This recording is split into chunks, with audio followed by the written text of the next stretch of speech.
Hey everyone, it's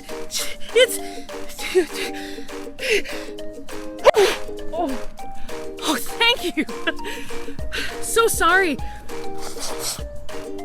I'm having some troubles today. I have itchy, watery eyes and my nose is tickly and I feel like I have a cat that's inside my throat and trying to claw its way out. Can you guys see if there's a cat inside there? Oh, hi, Jen. Oh, hi, Bruce. Bruce is the staff scientist for the Body Zone here at Science North. I just overheard. I think you're suffering from seasonal allergies. What are seasonal allergies? Oh, sorry. Oh, looks like I'm going to learn about seasonal allergies.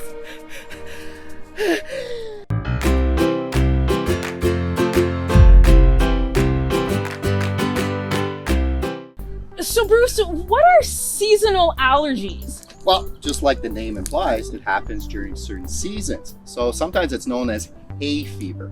The scientific name is allergic rhinitis. And it's really easy to recognize or remember that name. I think a rhinoceros, the nose, rhino, all has to do with the nose. Now, seasonal allergies are very different than food allergies or allergies that people get when they get biting insects. Those come and go, but seasonal allergies come during certain times of year, especially when you have certain types of allergens in the air. Wait, what's an allergen? So an allergen is any substance that a person is allergic to. So allergens must be in the air, and there must be a lot of them because let me tell you, I've used at least 6 boxes of Kleenex in the past 3 days. Yeah, there's many different types of allergens. So in early spring when the snow is melting, there is a fungus, a mold that grows on the dead leaves and it produces spores, and some people are allergic to that. Later in the spring, the tree flowers open and they release pollen, and other people are allergic to that. And then in the summertime, we have grass pollen, and in the end of the summer... Hold up. Wait a second, Bruce. Are you telling me that there are different types of allergens for different times of the year? Yeah, they're different types, and some people might be allergic to all of them or just to a few of them. Oh, that doesn't sound fun at all. You're right, seasonal allergies can be quite annoying, but there's certain things you could do to try to relieve or diminish the symptoms. Oh, I know, never going outside. Whoa, come back here, Jack, come back. I know you like going outside. It's not something that I would recommend people. In fact, many people that have seasonal allergies love to go outside. There's actually different things you could do. What? How can I stop these allergens from affecting me? Okay, well, one thing is you can download an app, let's say from the Weather Network, that actually gives you pollen counts, which tells you the concentration of pollen, the type of pollen, the concentration, even during the day. So you can modify your activities so you could go outside and not have as many symptoms. The second thing, you can take over-the-counter medications such as antihistamines, okay?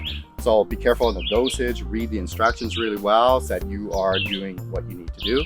And third, if all fails, go see your healthcare provider and figure out what you need to do in order to relieve those symptoms. So one more thing you could do, Jen, when you go home, you can take a shower and that will remove some of those allergens that are on your body. Well, then maybe it should rain and wash all of the pollen out of the air. Actually, there's really interesting research about that. They found that rain is effective at removing pollen, tree pollen from the air, but it actually has the opposite effect when it comes to grass pollen, ragweed pollen, and also mold spores. What? So when it rains or really bad downpours, what happens is that rain will hit the spores or the pollen that's on the ground and break it up into smaller pieces, and those disperse in the air even more. Wow, that sounds like really bad news for people that have seasonal allergies. Yeah, it's really bad. And in fact, after certain rainstorms, some people have even more severe symptoms. So now I know what seasonal allergies are, but Bruce, how do I know whether what I have is seasonal allergies or not something else?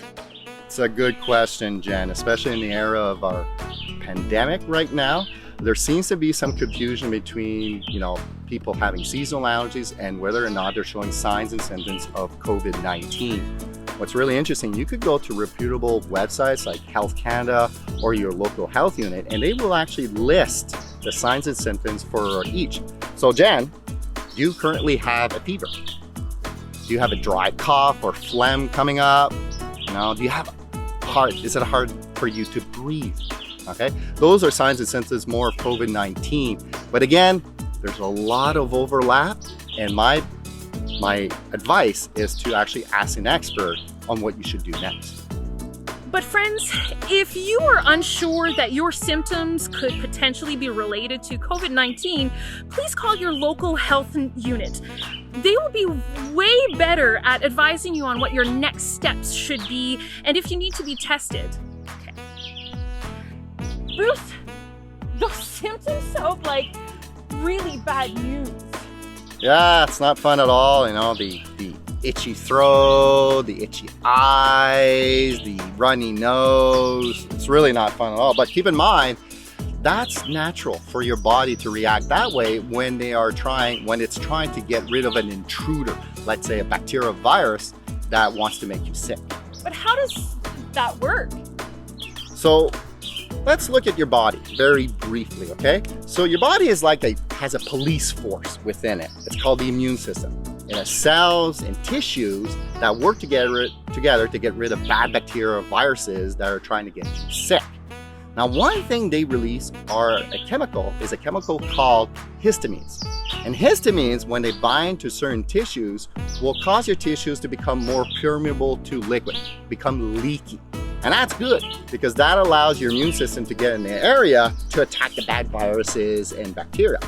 Now, in case when you are allergic, your body reacts to the allergens as something really, really bad. And as a result, you have the accumulation of fluids in certain parts of your body, such as your nose. It also will kind of have an effect on the nerve endings in certain parts of your body. So that's why your eyes are itchy and why your throat is scratchy. So keep in mind, when you are having an allergic reaction, it's a normal reaction that your body is doing to fight an invader. Unfortunately, the invader that it's fighting is an allergen, which is completely not dangerous to you. Is that why I'm suffering and my brother and sister aren't? Their bodies don't see allergens as threats? Yeah, and some people are just born like that. It's something to do with their genetics. They are more prone to develop allergies. Now, there are a lot of studies that have been done where your upbringing will also determine whether or not you develop allergies. So children that were brought up in rural areas, exposed to, let's say, farm animals or lots and lots of siblings, tend not to have as many allergies than, children raised in cities. They're the only child. They may not be exposed to as many animals. Also, we see that people develop allergies later on in life and we just don't know. It's just something we are still learning. So Jen, you're kind of unlucky. Your siblings didn't develop allergies for whatever reason you have. And one thing you could do to alleviate your symptoms, you could use an antihistamine. Bless you. Thanks. So, taking medication could help my body block those histamines? Yeah, that's correct. So when we look at how histamines work, right, they will bind to certain tissues, make those tissues a bit more leaky, and those cause those symptoms that we see. The antihistamines will bind to those tissues and actually relieve a lot of the symptoms related to allergens. So antihistamines tend to work really well with many, many people. Well, Bruce, I think I'm gonna go and get Bless you. Some histamine blockers and maybe take a shower. I'm also gonna check the pollen count like you suggested and see if I can probably go and play outside tomorrow. That's a good idea, Jen. Thanks so much for being here, Bruce, and helping me out learning about seasonal allergies. I'm gonna go. Okay, Jen. Feel better. Yeah. Bye. Man, Oh, thanks. I learned so much about seasonal allergies and how to help my body fight against those symptoms.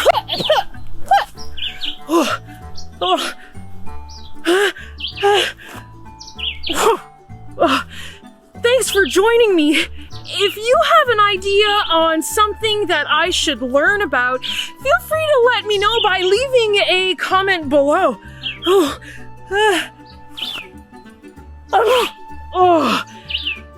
Have a great day. I'm gonna just take the Kleenex box.